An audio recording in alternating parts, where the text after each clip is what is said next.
If you want to understand why the Pershing existed at all, why America rushed to build a heavier tank in the winter of 1944, you have to start with a moment that shocked the US Army more than any battle report. It was the moment when young tank crews in France realized their shells were simply bouncing off the enemy. Some veterans would later describe it in plain, tired words. "We were brave boys." One tanker remembered, "But our guns were too small." And that truth, simple and painful, forced the United States to rethink everything it believed about armored war. For years, American doctrine insisted that speed, numbers, and air power would win the day. Heavy tanks were dismissed as wasteful. The Sherman was supposed to be good enough for any fight. But in 1943 to 44, reports from Tunisia, Italy, and especially Normandy told a different story. Panthers were firing from ranges the Sherman could not reach. Tigers seemed to stand untouched behind their thick armor. Letters from the front spoke of shells flattening against sloped steel, and of crews trying to close the distance only to be hit before they could even see their target. Those letters traveled across the ocean, landing on the desks of engineers and officers who had once believed the Sherman was the perfect tool. Suddenly, every assumption was questioned. Suddenly, the old doctrine began to crack. And in the cold workshops of Detroit and the wind-swept ranges of Aberdeen, a new idea began to take shape, an idea written in steel and urgency. This is the story of how the United States raced to close the steel gap, how one war forced a nation to learn that courage alone could not stop a long-barreled gun, and how, from those lessons, a new tank was born, the machine that would one day face a Panther in Cologne and change the course of American armored warfare. The first real warning came in North Africa, early in 1943. Many American tankers went into battle believing the Sherman could handle anything the Germans threw at them. It had good speed, a dependable engine, and a gun that had worked well enough since the early days of the war. But then the Tiger appeared outside Tunis. One tanker who survived that engagement later recalled how the first shells from his platoon struck the Tiger's front armor. "It was like someone tapped a church bell," he said, "and the bell didn't care." The Tiger fired back once, and the Sherman in front of him was gone. Back home, General McNair still argued that heavy tanks were unnecessary. The African battlefield was dismissed as unusual terrain, a place where heavy German armor could not be mass-produced or widely deployed, but Italy would change that belief again. Italian terrain was brutal. Mountains, ridges, narrow valleys. German anti-tank guns watched every road and trail. Panthers were not yet common there, but long-barreled guns certainly were. After several engagements, a company commander wrote an observation that would echo through later reports. "We must get close to win. They do not allow us to get close." Again, the warning was noted, discussed, and then absorbed into long-standing doctrine. But Normandy would tear that doctrine apart. Normandy was supposed to be open country, a place of long fields and gentle slopes, where American mobility and numbers would rule the day. On the maps spread across planning tables in England, the terrain looked friendly. Broad arrows showed armored columns sweeping inland, rolling past villages, cutting German lines, and never slowing down. But when the Sherman crews actually rolled off the beaches and moved inland, they discovered that the land did not match the maps. Instead of wide fields, they met walls. The hedgerows of Normandy were not the low green fences they had imagined. They were thick, ancient earthworks, built up over centuries by farmers, waist-high or even chest-high mounds of soil, packed with stones and tangled with roots and bushes. Narrow lanes ran between them like tunnels, just wide enough for a cart and a horse, and now filled with tanks and half-tracks. From inside a Sherman, a man could look out and see nothing but green walls on both sides and a strip of sky above. The crews felt it the moment they left the open sand. The world closed in around them. Engines growled in low gear, tracks clattered over broken farm tracks, and branches scraped along the hulls with a harsh, whispering sound. The tankers knew they were moving forward, but they could not see very far, and that made every turn, every small crossroads, feel like a blind step into a dark room. Some veterans later said that Normandy felt less like a battlefield and more like a maze built by someone who wanted them dead. It was in these shadowed green corridors that the Panther arrived in large numbers. The German tanks did not need to rush. They waited behind hedgerows, hull down behind rises, or tucked into small gaps where they could see down the length of a lane without being seen in return. Their long 75mm guns reached out across the fields and down the roads like spears made of steel and smoke. American shells hit the glacis of the Panther and simply flattened. One gunner described his first encounter in a letter home that historians later quoted. He wrote, "I thought I missed. Then I saw the mark, just a little silver spot. The tank wasn't harmed. It wasn't even angry." From inside a Sherman, that moment felt like a nightmare. You did everything right, aimed, fired, felt the recoil, and the enemy simply shrugged. Then the reply came back, and it did not shrug. Tank crews tried to flank the Panthers, just as they had been trained. "Close the range, hit the sides," their instructors had told them in England. So they pushed forward, turned into side lanes, and tried to work around the German positions. But the hedgerows were like rails on a track. They forced the tanks into narrow, predictable paths. A Sherman could not simply swing out across a field without first climbing an earth bank that might tip it, expose its belly, or jam it in place. German guns waited at the corners like traps. Sometimes the first warning a crew had was the sharp flash at the end of a lane, followed by the heavy punch of a hit and the sickening whoosh of fire inside some other tank. Sometimes it was the shouted warning on the radio, half drowned in static. "Panther at the crossroads, 2 o'clock." Sometimes it was just the sudden silence on a net where another crew had been talking a second before. Men remember the sounds, the dull thud of armor-piercing shells hitting from the front, the crack and hiss of rounds passing close, the strange ringing echo when a shot bounced off without penetrating.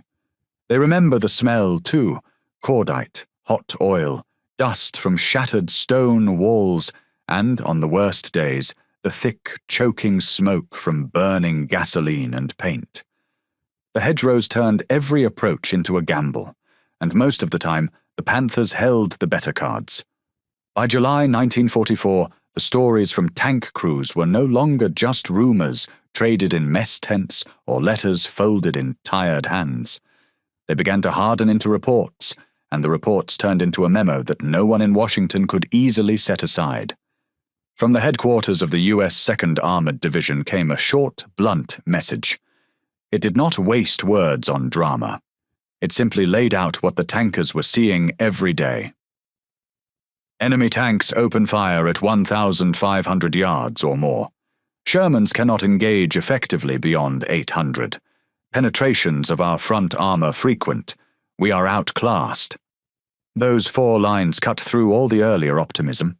On one side of the equation were German tanks that could see farther and shoot farther, with shells that punched through American armor at ranges where the Sherman might as well have been unarmed.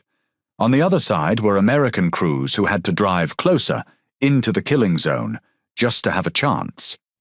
At the bottom of the memo, in the margin, someone, an officer whose name has been lost to time, scribbled 2 words.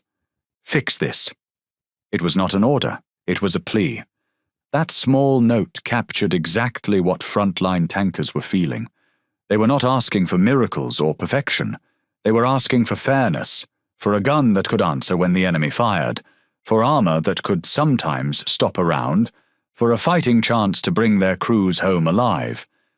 The memo, with its cold numbers and quiet desperation, traveled back across the Atlantic. It landed on desks in the Ordnance Department, in the offices of generals, and in the conference rooms where men in uniforms and suits argued about weight limits, shipping capacities, and production schedules. In those rooms, doctrine had always spoken with a steady, confident voice. Now, for the first time, doctrine had to sit and listen. Because in the hedgerows of Normandy, the numbers on the page had turned into burning tanks and empty seats, and the men who survived were telling their country, as plainly as they could, the courage is there. The physics are not. General Leslie J. McNair had shaped the U.S. Army's thinking long before the tanks rolled into Normandy. In the years leading up to the war, he stood at the center of a doctrine built on clean logic and tight efficiency. In his view, America did not need massive armored beasts to win its battles. Victory, he argued, would come from something simpler and more achievable: speed, numbers, and the unmatched power of American industry and aviation. Heavy tanks, he often said, were a luxury the United States did not need. They drank fuel like thirsty giants. They cracked old bridges that engineers could barely reinforce. They slowed supply lines that were already stretched across oceans. And in the campaigns of 1942 and 1943, North Africa, Sicily, the early stages of Italy, his ideas seemed to make sense. The Sherman was light, reliable, easy to fix, and easy to ship. One historian later described it as the right tank for the wrong decade, but at the time it looked like a clever compromise. For a while, McNair's doctrine fit the war America thought it was fighting. But then came Normandy. When the reports first arrived, they were quiet, almost hesitant. Short notes from armored battalions, observations from division commanders, puzzled remarks from officers who couldn't explain why their tanks were being destroyed from ranges they had never trained for. Then the letters home began to filter back, written by men whose handwriting grew shakier with each retelling. They wrote about shells bouncing off German armor, about narrow lanes where a Sherman could not turn, about the first time they saw a Panther and realized the enemy had jumped forward an entire generation in design. Suddenly, the distance between theory and reality became impossible to ignore. At Aberdeen Proving Ground, where engineers had once argued about angles, stress loads, and cost tables, the tone shifted almost overnight. A major who had spent months analyzing captured German guns later tried to describe the change. The engineers didn't suddenly wake up, he said. They'd been warning about this for a while, but Normandy made everyone listen. He remembered that before Normandy, discussions felt abstract. Diagrams on chalkboards, armor thickness on printed sheets, calculations done with pencils that were easily erased. After Normandy, those same numbers carried the weight of dead tank crews. The atmosphere inside the testing halls grew heavier. Meetings that used to be calm became tense. Arguments that once focused on budgets shifted toward survival. Men who had been content to talk in terms of efficiency now found themselves reading after-action reports that described Shermans being hit again and again before they could even reply. They read about gunners who fired at enemy tanks and swore the shells should have gone through, but didn't. They read about commanders who watched their platoons vanish in hedgerow smoke. And with each report, the pressure grew. Those letters home, folded into pockets, stained by sweat, sometimes by smoke, made the urgency personal. They didn't sound like complaints. They sounded like warnings. We need something that can stand with them. One crewman wrote to his brother. Not behind them, with them. The Ordnance Department, long shielded by procedures and paperwork, felt the weight most of all. The numbers they used to defend the Sherman, its reliability, its output, its cost, started to look thin when placed beside the growing lists of casualties. Normandy did not simply expose flaws in armor and gun design. It exposed flaws in belief. A doctrine built for open fields and fast advances had collided with thick hedgerows and long-barreled German guns. And suddenly, The calm confidence that had guided American armored planning for years began to crack. Not with panic, but with the quiet understanding that something fundamental had to change. Because the war the United States was fighting now was not the war McNair had planned for, and the men in the tanks could not wait for philosophy to catch up. While doctrine in Washington hesitated and argued with itself, the engineers in Detroit were already moving. Long before the memos from Normandy arrived, long before anyone admitted that the Sherman had reached its ceiling, teams at the Detroit tank arsenal had been sketching the outlines of a different future. The arsenal itself was a world of steel and sparks. Massive sheds stretched the length of city blocks, filled with the constant thrum of welding torches, stamping presses, and overhead cranes that moved like slow metal giants. Men in coveralls walked beneath them carrying blueprints rolled under their arms, shouting over the noise of metal being shaped into machines. In 1943, when most of the army still believed the Sherman would carry the war, Detroit's engineers quietly began drawing up prototypes that pushed against every limitation the Sherman had shown in North Africa and Italy. They gave the projects plain labels at first, just codes and numbers: T-20, T-23, T-25, T-26. The names were simple, but the ideas behind them were not. Each new design stepped a little further away from what American armor had been, and a little closer to what the battlefield seemed to demand. Wider tracks to grip mud and broken soil, suspensions that could take shock without shaking a gunner's aim loose, lower silhouettes that made a tank harder to spot against the horizon, thicker armor that didn't shatter when struck by a long-barreled German round, turrets large and strong enough to mount guns the Sherman could never hope to carry. At first, these designs were only experiments, interesting on paper, promising in prototype form, but still trapped behind doctrinal limits.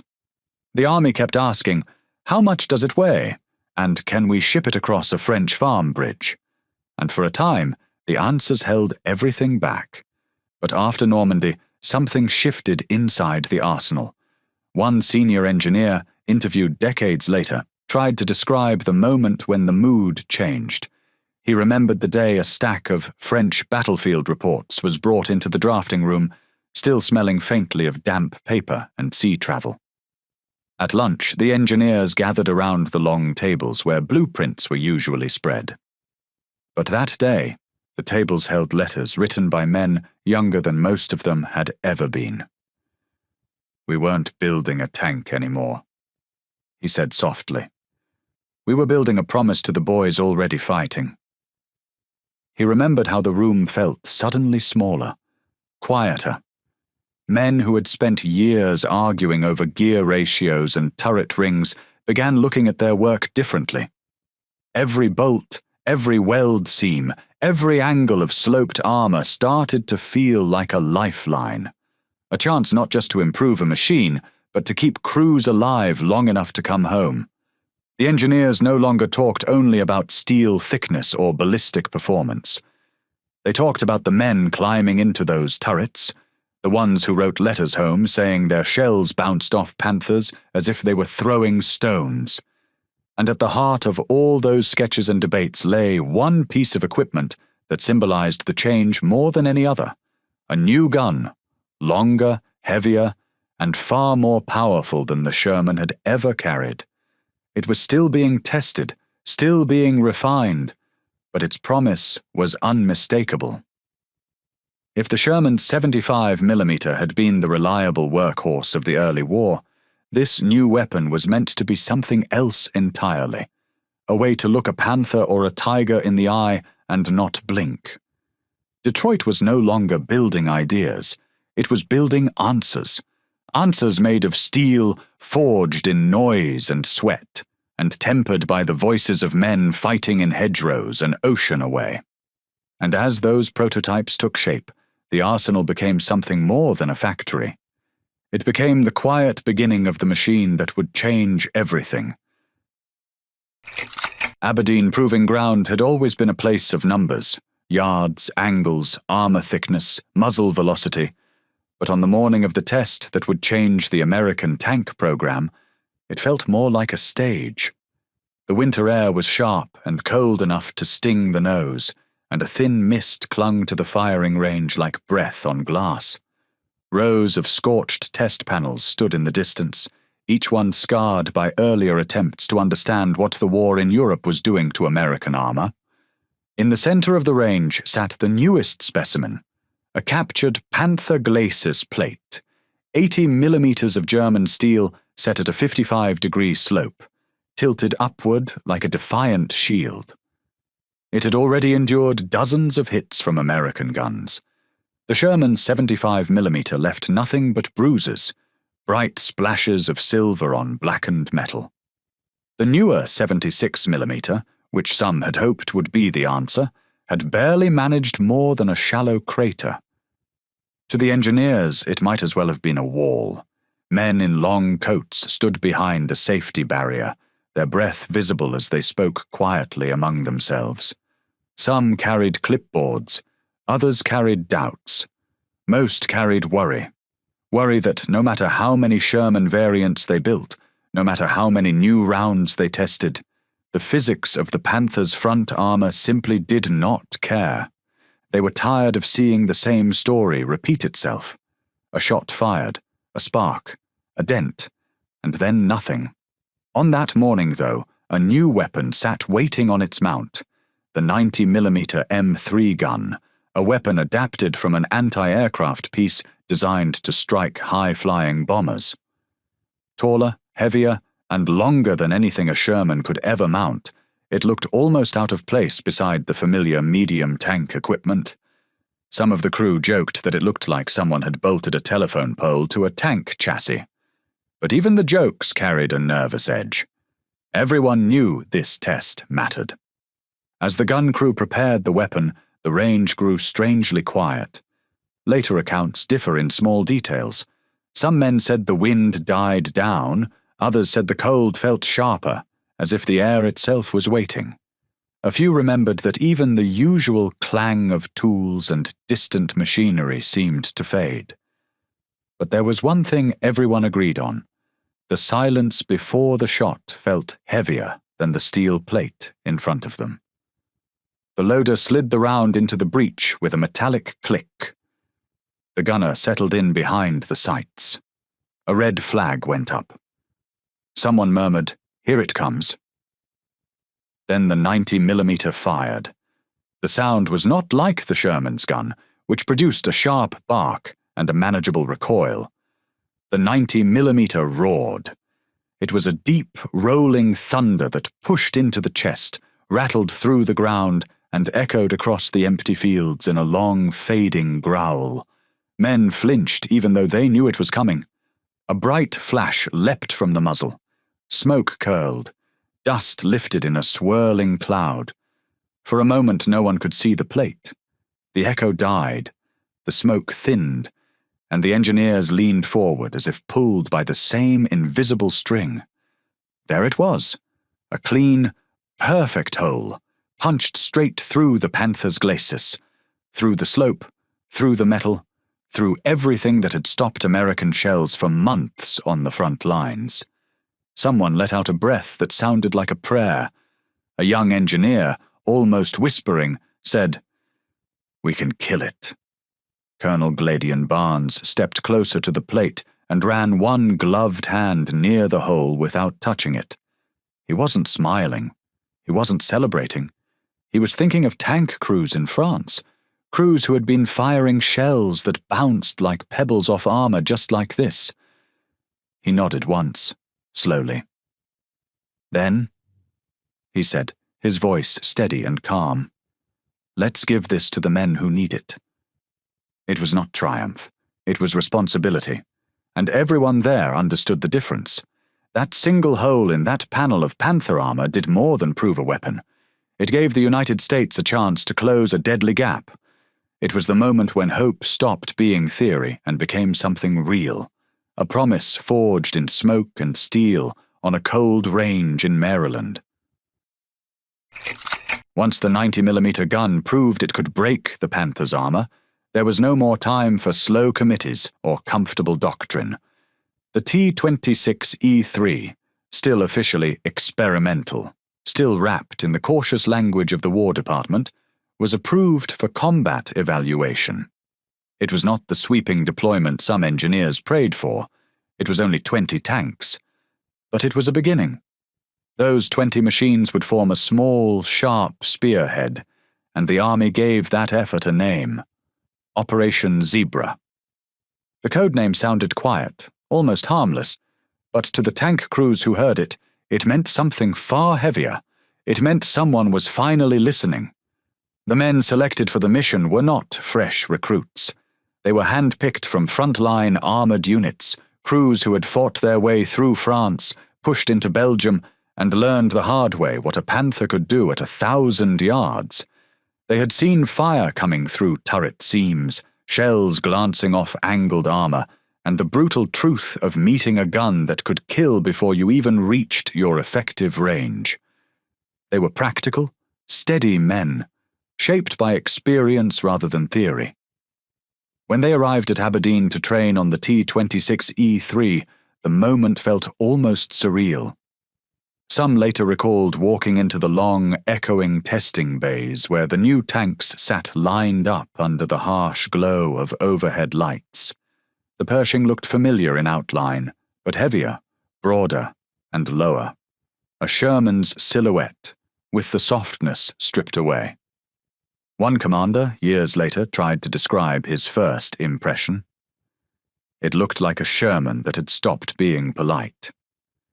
He remembered placing a hand on the thick glasses plate, feeling the cold steel beneath his palm, and thinking of all the letters from friends who had been lost to long-barreled guns in hedgerow country. The crews trained hard, even for men already seasoned by war. They learned the hydraulic turret traverse, smooth and responsive in a way Sherman gunners had only dreamed of. They examined the heavy armor plating that wrapped around the hull like a clenched fist. They practiced handling the 90mm gun, feeling the deep, rolling recoil that shook the tank in a way unlike anything they had known before. They slept little. They studied much. They knew why they were there. Because somewhere in France, men like them were still fighting Panthers with shells that didn't bite and armor that didn't hold. By early January 1945, the first 20 Pershings were rolled onto Liberty ships at the East Coast docks. The tanks were lashed to steel plates, wrapped in chains, and lowered into the dark holds of the cargo vessels. Dock workers moved around them in bitter winter wind, their breath rising in faint white clouds as they hammered securing bolts into place. Some of the Pershing crews stood on the pier, watching their tanks disappear into the ship's belly. The machines looked strange in that moment, silent, cold, almost asleep, far removed from the burning streets and shell-cratered fields they were meant for. When the ships finally pulled away from the harbor, their wakes trailing across the grey Atlantic, Europe was already in chaos. The Battle of the Bulge was raging deep in the Ardennes. American lines bent under the weight of German armor, pushing through snow and fog. Panther tanks prowled through frozen forests. Sherman crews were fighting for their lives in weather so cold it choked engines and froze hands to metal. The Pershings crossed the ocean knowing they were already late. But they were coming. And for the men waiting in Europe, that meant hope. Hope made of steel, chained down in the hold of a ship, pushing slowly toward the front lines where it was needed most. The Ardennes was unlike anything the American tankers had trained for. It was not a clean battlefield with open lines and clear objectives. It was a labyrinth of dark pine forests, steep ridges, and valleys filled with drifting snow. Fog settled thick on the roads, swallowing entire convoys. Ice glazed the branches until they cracked like glass under their own weight. And out of that white, choking silence came the enemy. Tigers and panthers, monsters of steel with long guns that looked almost too large for their turrets, moved through the woods like predators that had learned to hunt in winter. Their engines growled low and steady. Their tracks left deep scars in the snow. Their gunners, many of them veterans of the Eastern Front, could hit targets before an American crew even knew they were in danger. Sherman crews fought with everything they had. They maneuvered through snowstorms that blinded drivers. They fired through fog so thick that muzzle flashes seemed to burn holes in the air. They tried to outflank tanks whose silhouettes were barely visible in the drifting white. But physics did not care about courage. At long range, the German guns spoke first, and most of the time, that was enough. A lieutenant in the 7th Armored Division later wrote that the snow made the battlefield feel too quiet, too slow, like time itself was cold. Yet the enemy fire was anything but slow. Shells tore through trees, spraying splinters like shrapnel. Sherman hulls shook from hits that punched through front plates as if they were thin tin. Tanks brewed up on the roadside, sending black pillars of smoke into the pale winter sky.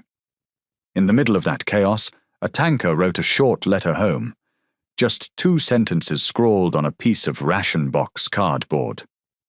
"We hit them 5 times before they hit us once, but one of theirs is enough." That single line carried the weight of the entire Ardennes campaign.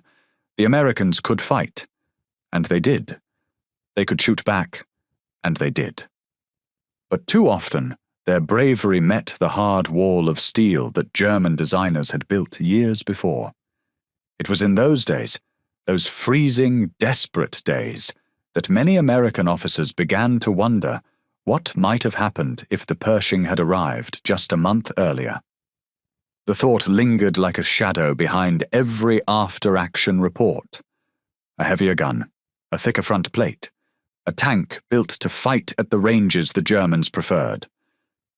But history does not bend to regret. It does not pause for if. While men were fighting in foxholes buried under snowdrifts, the first Pershings were still rolling through the ocean, chained down in the dark holds of Liberty ships. The winter storms in the North Atlantic slowed the convoys. Ice clung to the decks in sheets.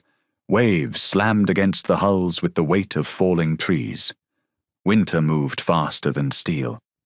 By the time the T-26 E-3S reached Europe, the bulge had already begun to collapse. The German offensive was breaking apart under pressure from the air, from the ground, from exhaustion, and from fuel shortages that no amount of resolve could overcome. The Pershing's arrival was too late to influence the outcome. Their presence would not turn the tide of the Ardennes, not now, not in that frozen forest where so many men had already paid the price. But the story of the Pershing was not ending in disappointment. It was only shifting to its next chapter. Because fate had chosen a different stage for the tank, a ruined city of stone and smoke, a place where 2 machines would meet in front of a cathedral, and where a cameraman would capture a moment that would echo far beyond the war itself. Cologne in March 1945 looked like a broken cathedral of stone and ash. Streets were choked with rubble. Fires smouldered. Windows were empty sockets staring into the grey sky. The 3rd Armored Division advanced into the city cautiously. There were threats everywhere. Snipers in ruined apartments, hidden demolition charges, and the constant fear that a German tank might be waiting around any corner. One of the Pershings, nicknamed Eagle 7, moved forward through the wreckage with its crew tense but determined. The duel begins. At an intersection near the famous Cologne Cathedral, the crew spotted a shadow through drifting smoke. A Panther angled slightly, its long gun searching. Both tanks saw each other almost simultaneously. The Panther fired first. The round struck Eagle 7's front armor, leaving a scorch mark but failing to penetrate. Inside the Pershing, the gunner steadied himself. The commander shouted, "Loader P!"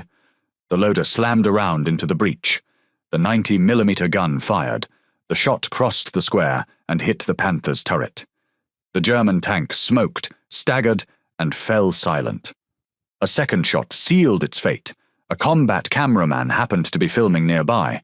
The footage became one of the most iconic scenes of the war, the moment America's new tank matched the Panther head-on and lived to tell the story. Inside Eagle 7, one crewman said quietly, "That was for everyone we lost." By the time more Pershings rolled onto European soil, the war they had been built for was already slipping away from Germany. The Wehrmacht was running on fumes, almost literally. Panther crews rationed their remaining diesel so tightly that many tanks never even left their hiding positions. Tigers, those giants of the armored battlefield, were found sitting silent in forests with their engines cold and their fuel tanks dry, abandoned by crews who had no choice but to continue on foot. Everywhere the Pershings arrived, signs of a collapsing German war machine were scattered across the landscape. Factories that once produced steel monsters around the clock now operated only in short bursts, their power cut by bombing raids and shortages. Train yards lay in twisted ruin. Convoys that once rushed supplies to the front now crawled along back roads, trying to avoid the constant hum of Allied fighter bombers overhead.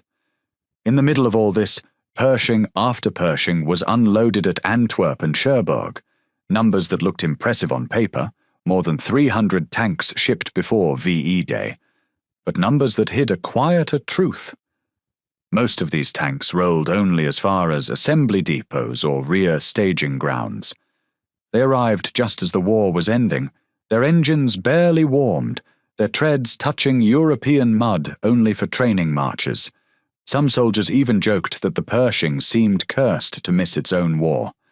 Historians would later note that only a small portion of the tanks, primarily the first 20 Pershings from Operation Zebra, clearly saw front-line combat. These were the machines that fought in Cologne, crossed the Rhine, and pushed through the industrial heartland of Germany. The rest stood ready but unused, shadows of a battle that was finishing without them.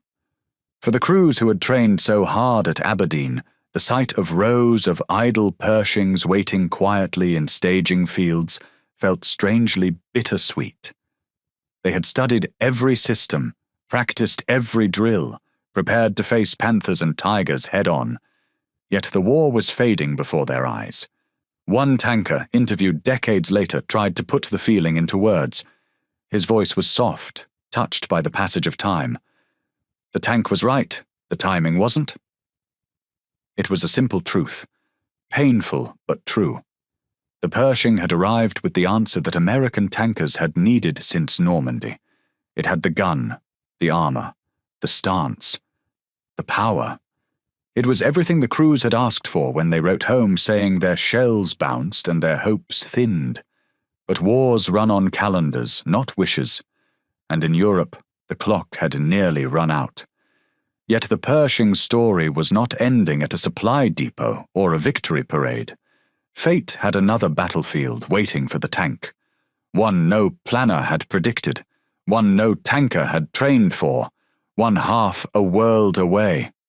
A battlefield where snow turned to mud, where hills rose like walls, and where an older war machine would be asked to fight again. Because the world had decided it was not finished with the Pershing. While Eagle 7 rolled through Cologne, the war in Europe was nearly over. But in the Pacific, the bloodiest battles still lay ahead. Okinawa had shown the world what Japan's defenders were capable of: caves, tunnels, concrete pillboxes, and an iron willingness to fight to the last breath. American planners feared what awaited them on Kyushu and Honshu if an invasion took place. Their estimates were grave. The Japanese were preparing thousands of ambush points, gun pits carved into cliff sides, and defensive belts designed to swallow entire divisions. A major with the Ordnance Department read through Okinawa reports and reportedly said during a staff meeting, "If we go ashore with anything lighter than a fortress, we'll be sending boys into stone jaws." And so the Pershing, born in the hedgerows of Normandy, was being prepared for jungles, reefs, and volcanic sand instead. A number of M26s were earmarked for the Pacific in the summer of 1945, and some began moving across the ocean fitted with deep wading equipment, improved filters, and special paint suited for island warfare. At a depot in San Francisco, a young welder stood beside one of the tanks and murmured to his sergeant, "Feels strange, sending this thing back into another war. Thought Germany would be the last place it fired." The sergeant sighed. "If this tank can save lives there like it could have saved them here, then it belongs wherever we send it." But fate took a different turn. On August 6th and 9th, atomic bombs fell on Hiroshima and Nagasaki. On August 15th, Japan surrendered. Operation Downfall, the largest amphibious invasion in history, was cancelled. The Pershing's next battle would not be one of fire, but of presence. It became a tank of occupation, not conquest. In the months after Japan's surrender, a small number of Pershings are reported to have been stationed in places like Tokyo and Yokohama. They stood in sharp contrast to the burned-out remains of Japanese Chi-Ha and Honi tanks that dotted old airfields and training yards.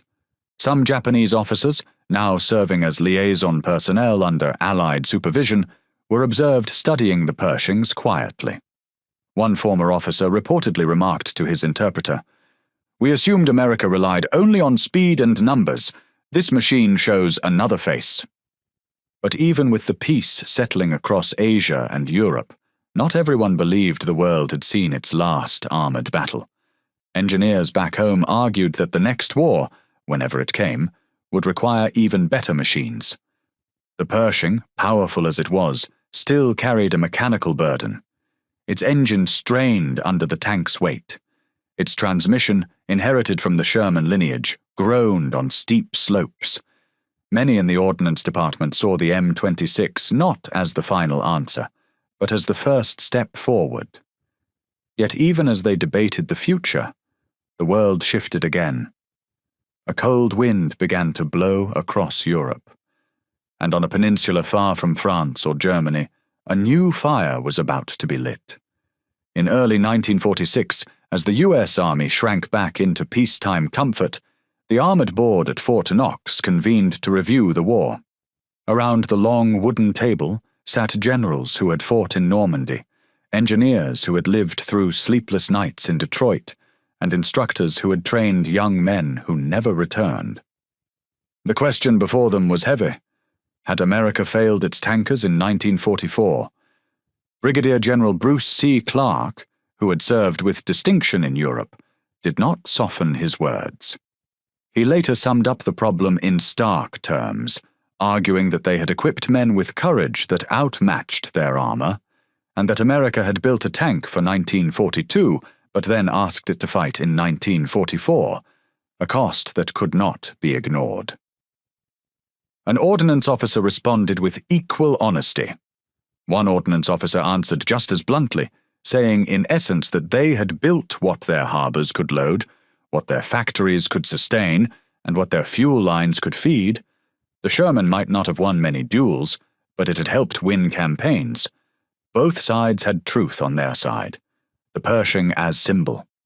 To many veterans, the Pershing represented a moral correction, a promise that no American tanker would again have to fire a shell, knowing it would bounce. To engineers, it was an imperfect but necessary bridge. To historians, it would eventually become the dividing line between two eras of American armor, but in 1946, it was simply a tank in search of its future. As the debates continued, engineers back at Detroit Arsenal took the Pershing apart piece by piece. They admired its armor, they praised its gun, they respected its silhouette. But they also saw the weaknesses: the overworked Ford GAF engine, the stressed transmission, the limited mobility on steep terrain. Their solution was evolution, not replacement. By 1947, the improved version, the M26 Pattern, was ready. It had a powerful Continental AV1790 engine, a new transmission, better reliability, increased speed on difficult terrain. The M46 became the foundation of a family: M47, M48, and finally M60, tanks that would face Soviet armor across deserts, mountains, and the plains of Europe. Every one of them carried the Pershing's lessons forward. Never again enter a war undergunned. Never again ask courage to do what steel cannot. But before the Cold War heated up, the old Pershing would be needed one last time. On June 25, 1950, North Korean forces crossed the 38th parallel. Their spearhead was the T-34/85, a tank born from the great armored battles of the Eastern Front. American occupation troops in Japan were unprepared. The first tanks rushed to Korea were small M24 Chaffies, the same light tanks crews in Europe had treated as reconnaissance vehicles, not front-line fighters. A soldier from those first days recalled, "We fired and watched the rounds skip like stones. That's when we knew we were in trouble." Urgent messages flew across the Pacific. Request M26 Pershing, T-34 superior to all tanks in theater. Within days, old Pershings were pulled from depots, ports, and training grounds. Mechanics worked around the clock, cleaning rust from old components, replacing cracked road wheels, tuning aging engines, repainting faded armor. Some tanks still carried faint chalk marks left by crews in Europe.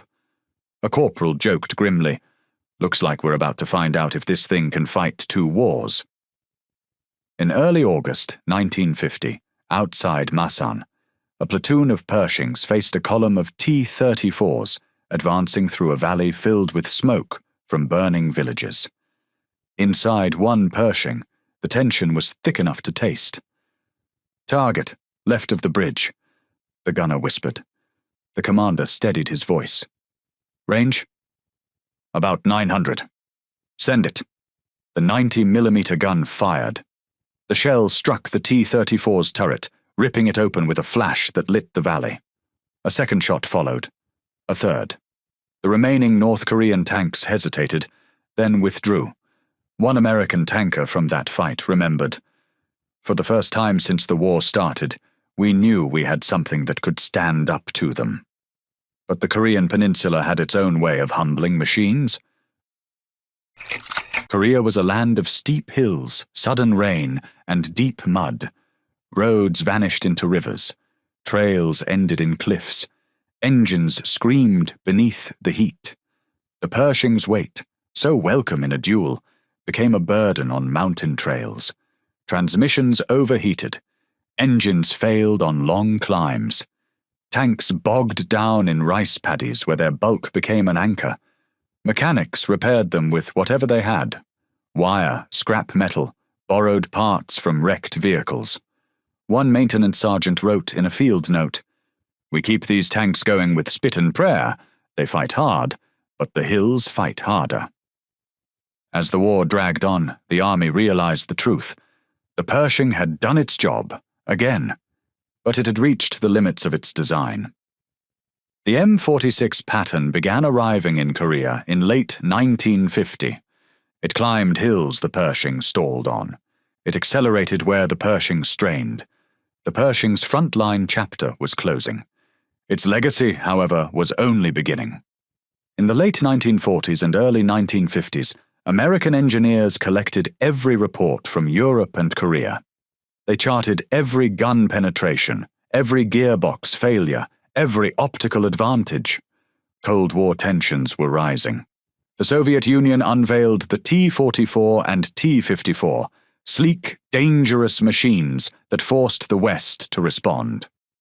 Interestingly, some later accounts suggest that Soviet designers studied captured Pershings closely. Reports attributed to a design bureau near Kubinka describe the American tank as having notable advantages in crew comfort and optical clarity. It was a quiet acknowledgement that the Pershing had helped shape not only American tanks, but also their rivals. Meanwhile, in the United States, the pattern line evolved rapidly, each model stronger and faster. From this lineage, decades later, the M1 Abrams would emerge, a tank whose philosophy could be traced directly back to the hard lessons of 1944. By 1953, many Pershings were worn out. Some were scrapped. Others became instructional vehicles at Fort Knox or Aberdeen. A few were placed in museum corners where visitors walked past without knowing what they were seeing. But veterans knew. One of the Pershings that fought at Cologne was eventually brought to Aberdeen Proving Ground. Its armor bore scars, little reminders of the German rounds that had struck it. Tour groups sometimes paused to look, but most moved on without understanding the history standing before them. To tankers, that Pershing was a ghost of a turning point, a reunion to remember. In 1985, veterans of the 3rd Armored Division gathered at Fort Knox. Among them was Clarence Smoyer, the gunner who had fired the shot that defeated the Panther in Cologne.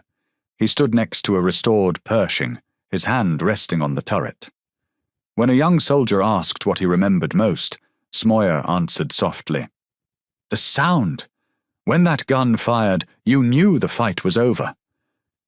He tapped the metal gently, almost like greeting an old friend. The younger soldiers listened in silence, their uniforms crisp, their faces new. They were meeting history face to face, not in a book or a documentary, but in the quiet voice of a man who had lived it. The Pershing was not perfect. It arrived too late for Europe. Its engine worked too hard. Its mechanics cursed at its transmission. But it mattered. It mattered because it gave American tankers something they had often lacked: a fair chance. It mattered because it forced the U.S. Army to abandon the idea that numbers alone could win armored battles. It mattered because it became the bridge, from the light, fast, undergunned Shermans to the powerful Patton series, and eventually to the Abrams. It mattered because it proved that a nation could learn, even when the lessons were painful. And it mattered because tankers remembered it, not just as steel, but as a promise that their lives were worth more than doctrine. If you walk through the Armored Museum at Fort Knox today, you might find a Pershing standing quietly in a corner. Its paint is clean, its turret locked in place, its gun pointed at nothing. Most visitors walk past without stopping. But if you pause for a moment, if you imagine the hedgerows of Normandy, the rubble of Cologne, the valleys of Korea, you can almost hear what the tank once represented. A lesson carved in steel. Courage is not armor. Doctrine is not destiny. And the cost of being late is measured in men, not metal. The Pershing belonged to a war that was already ending, but it arrived just in time to shape the next generation of tanks, and the generation after that. It was the tank that stood at the crossroads between the old world and the new, a machine that marked the moment when American armor finally caught up with its enemies. If stories like this help you see the past more clearly, if you enjoy learning how real people faced impossible choices, and if you want more slow, thoughtful, deeply human stories from the pages of history, please subscribe to the channel. It helps us continue bringing these forgotten moments back to life, one story at a time.